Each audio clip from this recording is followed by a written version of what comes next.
Bonjour à tous, nous saluons tout le monde, les blancs, les noirs, les jaunes, nous saluons le monde. Et c'est la grande tribune du débat panafricain qui commence à l'instant sur les antennes d'Afrique Média. Parler des sujets qui sont les nôtres cet après-midi, nous vous l'avons dit à l'introduction, mardi 20 octobre, cette journée marquait justement le 3e mois depuis l'ouverture du procès de l'ancien président tchadien Hissène Habré. Il est jugé à Dakar, plutôt qu'au Tchad, par la capitale sénégalaise, par les chambres africaines extraordinaires pour crimes contre l'humanité, actes de torture et crimes de guerre commis alors qu'il était au pouvoir. De 82 à 90, nous allons rapidement prendre l'élément très succinct qui va planter le décor et puis nous reviendrons pour en parler, prendre quelques instants quand même, donner la parole. Un seul tour de parole, j'insiste là-dessus, il faudra être très bref à chacun pour que nous puissions prendre notre deuxième sujet. À tout de suite. Non, depuis hier, je vous en prie. Depuis hier, le ton monte à la salle 4 du palais de justice de Dakar. Tout est parti de l'interrogatoire de cette victime, Khadija Hassan Zidane, dite la Rouge, par Maître Abdoul Ning de la Défense. Rappelez-lui, parce qu'elle n'a pas de repère temporel, que Saleh Younous a quitté la DDS en 87. Mohamed Djibril El Djonto, qui a été entendu dans le cadre de la Commission nationale, ce sont des dates également consignées par des fonctionnaires, dit avoir intégré la DDS en septembre 88. Donc ils n'ont pas coïncidé. Comment ces deux-là, qui n'ont pas coïncidé dans le temps, peuvent-ils être des auteurs communs de son arrestation? L'amener chez le président pour être victime de sévices sexuels. Saleh Younous, il ne m'a pas touché, donc je ne vais pas parler de lui. Il était là, il ne m'a pas touché, donc je ne vais pas parler de lui. L'avocat sourit. Il est certain de coiffer Khadija au poteau, mais voici la suite qui va irriter le président de la Cour. Je ne suis pas la seule pour mentir. Dans cette affaire, elle a menti donc sur ce point. Et on le constate. Maître, respectez aussi les témoins. Mais respectez l'accusé qui est là également, monsieur le président. Depuis hier. Je vous en prie. Depuis hier. Je vous en prie. Ah non, monsieur le président, non. Je regrette. Je dis, moi aussi je dis. Je dis qu'il faut également respecter l'accusé. Vous avez entendu tout ce qu'on nous a dit ici? Maître, on nous a même demandé s'il y avait de l'eau pour se laver. Vous vous asseyez. C'est moi qui ai la direction de l'audience. Ma place, c'est ici. Pour le moment, j'ai la parole. Si je vous demande de vous asseoir, vous vous asseyez. Mais monsieur le président, je ne peux pas m'asseoir. J'ai la parole et je veux poursuivre un interrogatoire. Soit. Maître Mounir Balal et Maître Mbaïsen jouent les bons offices. Maître Ning se calme et le président suspend l'audience pour une séance d'explication hors micro et derrière les caméras. De l'autre côté de la salle, sur le flanc droit, des personnes s'agitent. Elles semblent prendre fait et cause pour la victime. Parmi ces personnes figurent des parties civiles qui ne sont pas encore programmées pour déposer devant la barre. 40 minutes plus tard, l'audience reprend, avec cette fois beaucoup plus de sérénité. Maître Mbaïsen reste dans le même registre que son collègue Abdoul Ning, mais choisit bien ses mots. C'est également ce qui n'est pas la vérité.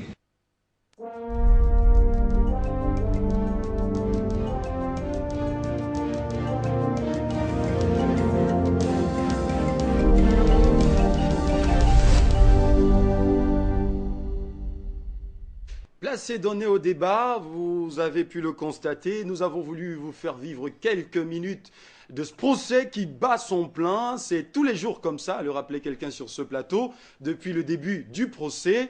Et ce sont des victimes ou alors les membres de la famille de victimes qui défilent à la barre. Il y en a tellement.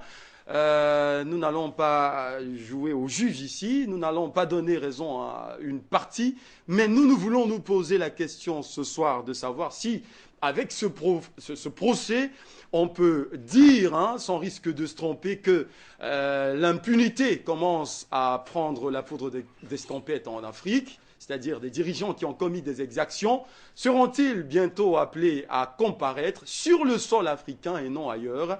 C'est la grande question. Et puisque nous parlons là de Hissène Habré, les événements qui sont survenus au Tchad.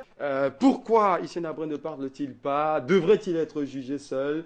Qu'en est-il des services secrets étrangers qui ont quand même joué un rôle dans ces événements? Pour vous, hein, je consacre une seule question, parce que je ne vais pas toutes vous les poser à la fois, celle que j'avais déjà prévue. Hissène Habré est silencieux depuis le début du procès. Selon vous, qu'est-ce qui explique ce silence? Écoutez, moi je vais être succinct. Il y a Hissène Habré, je n'ai aucune sympathie pour l'individu, mais il met en cause la légitimité d'un tribunal dont il faut pas vendre des choses aux Africains, qu'on habille d'un habillage africain. Qu'est-ce que ce sont ces chambres africaines extraordinaires? C'est une succursale de la Cour de la Haye. Elle est encadrée, financée, payée par les gens de la Haye. Ce sont leurs conseillers qui dirigent à peu près tout dedans. Et la procédure qui est suivie, c'est la procédure de la Haye. À partir de ce moment-là, Hissène Habré, lui, considère qu'il n'est pas devant un tribunal, même pas africain, et qu'il n'a pas à relever de juridiction. Il joue aussi, et ça ce sont ses avocats, vous avez vu la façon dont les avocats plaident, c'est un cirque quotidien. Il ne faut pas expliquer des choses. Pour le moment, ce sont les avocats qui mènent au point d'Hissène Habré. Il y a effectivement, comme dans tout ce genre de procès, il y a un grand théâtre, il y a des faux témoins, il y a des gens qui ne se souviennent plus. Et donc, ils mettent à mal toute une série de témoins, ils mettent aussi à mal le tribunal. Leur but, c'est quoi? C'est d'arriver à la fin de récuser le jugement. Ça, c'est la première chose qu'il faut dire. Il faut quand même se souvenir quelque chose, c'est que, et j'ai bien aimé le spécialiste tchadien qui s'est exprimé parce que nous avons exactement la même pensée. On est en train de juger des peccadilles. On juge des viols, on juge des assassinats. Ce sont des monstruosités et ma sympathie humaine va aux victimes. Mais dans le dossier Hissène Habré, ce sont des choses secondaires. On a déjà vu ça dans le soi-disant tribunal pénal international du Rwanda, où on a jugé des sous-officiers, des petits génocidaires.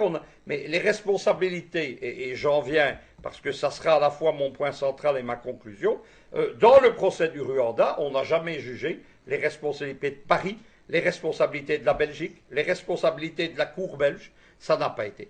Qu'est-ce qu'il y a? Il y a deux absents, en fait, dans le procès, là-bas. Ces deux absents, ils sont morts, mais ils devraient être là symboliquement. Ils s'appellent Ronald Reagan et ils s'appellent François Mitterrand. Le régime d'Hissène Habré, il a été mis en place à la fois par une France-Afrique qui, à l'époque, était indépendante de Washington. C'est la France-Afrique version Mitterrand. Elle a été aussi brutale que les précédentes. Il faut arrêter avec cette grande idée d'une gauche française qui serait humaniste. Ils se sont comportés en Afrique de façon encore pire parfois. Et surtout, Hissène Habré a été mis en place par la CIA, par Ronald Reagan. Il faut rappeler les conditions géopolitiques de l'époque. Il y a dans la région l'ennemi public numéro un, l'opposant à l'ordre mondial, c'est Muammar Kadhafi. Et les Américains et les Français, la main dans la main, ils transforment le Tchad d'Hissène Habré en une plateforme d'attaque contre la Libye. À partir de ce moment-là, on forme des services secrets, on forme la police politique qui était, moi j'appelle ça la Gestapo tchadienne, c'est exactement les méthodes, le principe, et on ferme les yeux surtout. Pendant 8 ans, on ferme les yeux parce que ça contient Kadhafi, ça fixe Kadhafi dans un théâtre secondaire et surtout ça déstabilise le régime. C'est à ce moment-là, en 1987 par exemple, que les Américains achètent et récupèrent le colonel Hifter. C'est le général aujourd'hui qui commande la soi-disant armée fantoche libyenne, agent de la CIA. Tout ça se passe grâce à la guerre du Tchad. Lorsque la guerre froide se termine par une victoire américaine, Hissène Habré n'a plus d'intérêt, on commence à partir de 87-88, les Américains, là, à liquider les régimes. Mobutu est lâché quasiment au même moment. Il va durer un peu plus longtemps, il a moins de soucis. Et on lâche Hissène Habré et on lui assure une impunité pendant un certain temps. Paris n'est pas à la barre, il ne s'agit surtout pas qu'on fasse le procès de la France-Afrique. Washington n'est pas là. Il ne faut surtout pas, au moment où M. Obama nous explique qu'il est l'ami des Africains, qu'on constate que les méthodes qui sont employées aujourd'hui en Afrique, on les employait déjà il y a 30 ans, mais ça ne s'arrête pas encore là. C'est-à-dire que le procès sert aussi On a même tenté de déstabiliser le régime panafricaniste tchadien du président Idriss Déby. Non, tout est fait par certaines parties civiles et par une partie de la défense pour amener Idriss Déby à la barre. Bon, il était chef d'état-major à l'époque. Il faisait la guerre contre la Libye, d'ailleurs. Aucun chef d'état-major ne s'occupe de répression et de police politique. Il faut arrêter. Il n'a pas de casserole ou de sang sur les mains. Mais on a essayé. On a déjà essayé 2 fois au cours du procès. Quand on voit, on a terminé, qu'est-ce que c'est Dakar? Dakar, c'est une fois de plus une machine occidentale. Moi, je le dis en tant ici de panafricaniste, c'est pas ça la justice transnationale africaine que je voudrais voir. Et maintenant, vous parlez de la fin de l'impunité.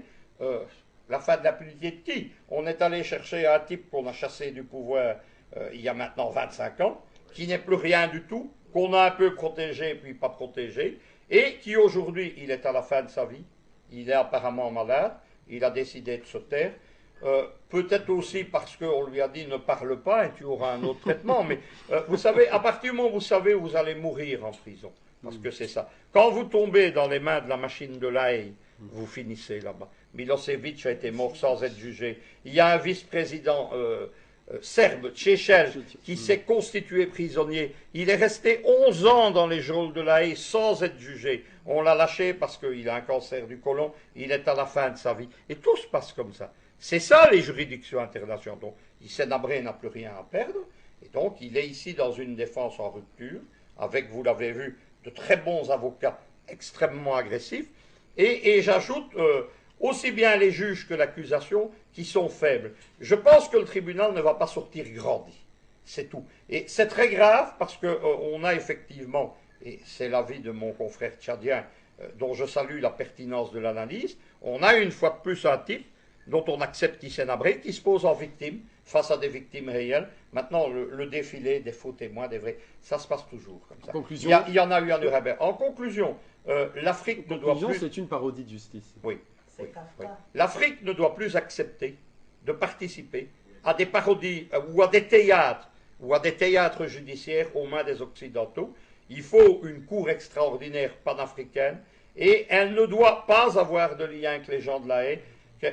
Parlons franchement, ça sera le mot de la fin. Est-ce qu'il n'y a pas en Afrique des juges? Est-ce qu'il n'y a pas des juristes? Est-ce qu'il n'y a pas des constitutionnalistes compétents qu'on doit aller chercher à La Haye, la grande parole du monde occidental? Moi, je ne pense pas. D'accord, merci Luc Michel.